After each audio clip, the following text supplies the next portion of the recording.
कहा जाता है कि इंसान का मन मोह से हटता है, लेकिन माया को दिमाग से हटाने में पूरी उम्र गुजर जाती है। आज की दुनिया में हर व्यक्ति का मन अक्सर एकमात्र विषय पर होता है, और वो है पैसा। पैसा हो तो परेशानी, पैसा नहीं है तो उसे पाने की परेशानी। पैसा, धन और दौलत सिर्फ आज की समस्या नहीं है, बल्कि ये पिछले कई सालों से है। यह एक जाल है जिसमें हमेशा कोई ना कोई फंस जाता है। पैसा होना जरूरी है, लेकिन हर समय इसके बारे में चिंता करना और इसके बारे में सोचना दिमाग के लिए हानिकारक हो सकता है, जो हमें अच्छी तरह से पता है। आइए इसे ऐसे समझते हैं। एक बार अर्जुन चिंता में डूबे हुए भगवान कृष्ण के सामने बैठे थे। भगवान कृष्ण ने उनके चेहरे को देखकर कहा कि तुम काफी चिंता में डूबे हो, क्या बात है? अर्जुन ने कहा, मैं सचमुच चिंता में हूं। मैं एक बड़े राज परिवार से संबंध रखता हूं और मैंने रिश्तों से लेकर अपनी संपत्ति तक को संजोना सीखा है, लेकिन इस सब के बावजूद मैं खुश नहीं हूं।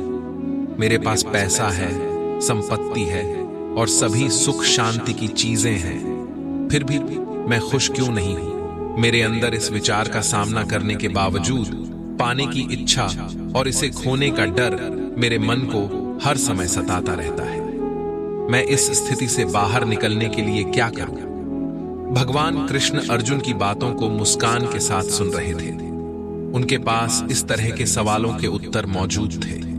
उन्होंने कहा, देखो, जीवन में धन और संपत्ति का महत्व है। तुम्हें कोई नहीं कह रहा है कि तुम अपनी मेहनत की कमाई को यूं ही छोड़ दो। अपनी संपत्ति से खुश रहना एक अच्छी बात है, लेकिन यह जरूरी है कि अपनी संपत्ति से अपनी खुशी को जोड़ना बंद कर दो। तुम इसे अपनी खुशी का स्रोत ना बनाओ। जब तुम इसे सिर्फ एक माध्यम मानोगे, तब तुम्हें असली खुशी का अनुभव होगा। जिस दिन तुमने ये कर लिया, उस दिन तुम्हें मालूम होगा कि खुशी का पैसे से कोई लेना देना ही नहीं होता है। कई लोग निर्धन होते हुए भी अपने जीवन से खुश रहते हैं, जबकि कुछ लोग पैसे कमाने के बावजूद भी तनाव और चिंता में डूबे रहते हैं। तुम पैसे कमाने की दिशा में ध्यान लगा सकते हो, पर उनके बढ़ने या घटने से तुम्हें यह निर्णय नहीं करना चाहिए कि तुम किसी भी स्थिति में खुश रहने का अधिकार रखते हो। लेकिन यह जरूरी नहीं है कि तुम अपनी खुशी को सिर्फ पैसों की मात्रा पर निर्भर करो। भगवान कृष्ण ने हमें यह सिखाया है कि पैसे कमाने और खोने की प्रक्रिया जीवन का एक स्वाभाविक हिस्सा है।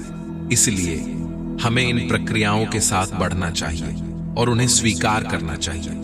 हालांकि हमें यह भी याद रखना चाहिए कि पैसा ही जीवन का उद्देश्य नहीं है।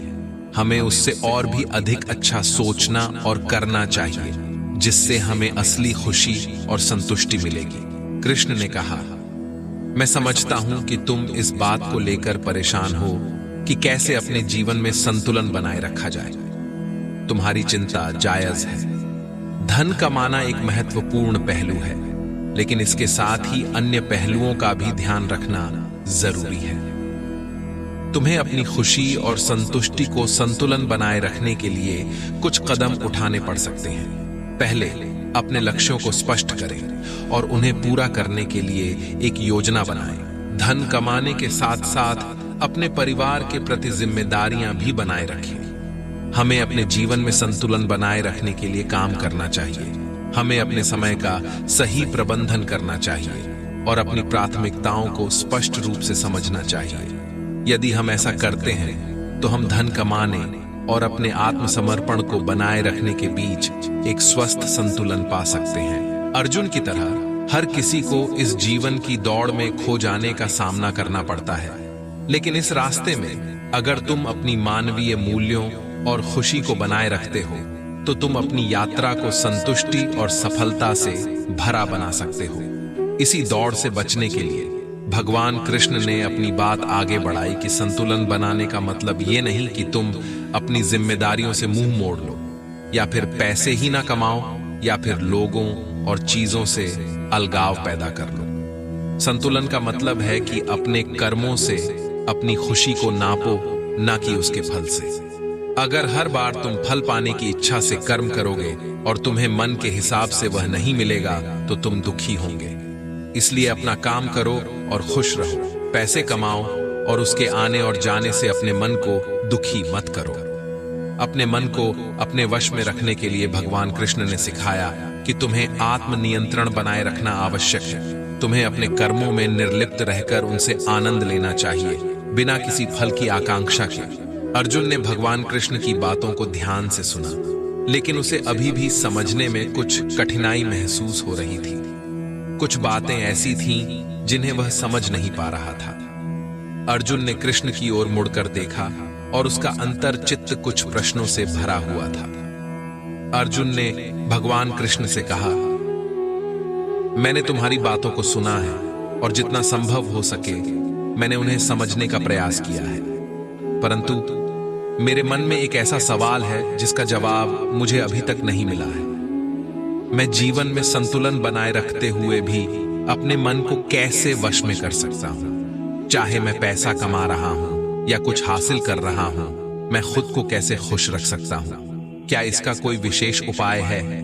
अगर मैं दुनियादारी से अलग हो जाऊं तो कैसे मैं अपने आत्मा को संतुलित रख सकता हूं? अर्जुन का यह सवाल बहुत ही महत्वपूर्ण था, क्योंकि इससे स्पष्ट होता था कि मनुष्य का जीवन सिर्फ पैसे कमाने या सफलता प्राप्त करने से ही नहीं, बल्कि जीवन आत्मा के साथ संबंध स्थापित करके ही सार्थक बनता है। भगवान कृष्ण ने मुस्कुराते हुए कहा, अर्जुन, मैं समझता हूं कि मनुष्य अपनी भावनाओं से ही असली मानव बनता है, परंतु मन अगर अपने वश में नहीं है तो व्यक्ति अपने ही मन का दास बन जाता है। तुम्हें यह समझना होगा कि जो व्यक्ति अपने कार्यों में नहीं फंसता और मोह और माया में नहीं पड़ता, उसके मन में शांति बनी रहती है। जो व्यक्ति अपने जीवन में संतुलन बनाए रखता है वह समृद्धि और दीर्घकालिक सुख शांति का अनुभव करता है।